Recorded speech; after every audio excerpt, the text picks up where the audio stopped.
ದಕ್ಷಿಣ ಕಾಶಿ ನಂಜನಗೂಡು ಶ್ರೀ ನಂಜುಂಡೇಶ್ವರ ಸ್ವಾಮಿ ದೇವಾಲಯಕ್ಕೆ ಇಂದು ಹುಣ್ಣಿಮೆಯ ಪ್ರಯುಕ್ತ ಭಕ್ತ ಸಾಗರವೇ ಹರಿದು ಬಂದಿತ್ತು. ಸದ್ಯ ಶ್ರೀ ನಂಜುಂಡೇಶ್ವರ ಸ್ವಾಮಿ ದೇವಾಲಯಕ್ಕೆ ಸಾವಿರಾರು ಸಂಖ್ಯೆಯಲ್ಲಿ ಆಗಮಿಸಿದ ಭಕ್ತರು ಸರತಿ ಸಾಲಿನಲ್ಲಿ ನಿಂತು ದೇವರ ದರ್ಶನ ಪಡೆದುಕೊಂಡರು.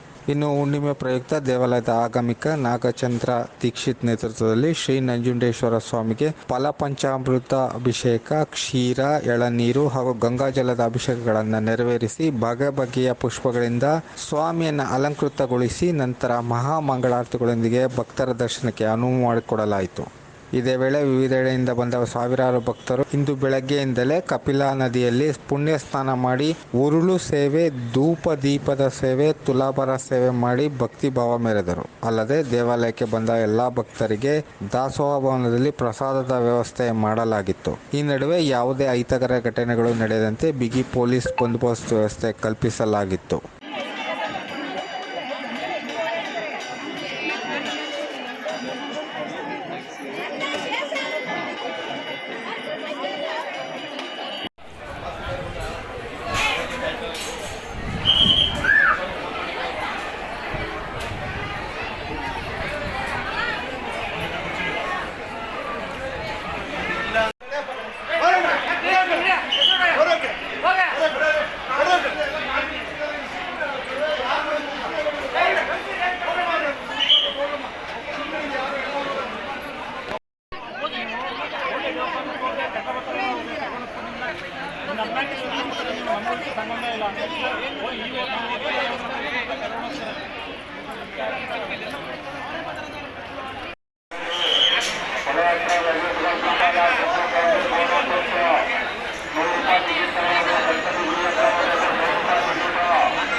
ಆ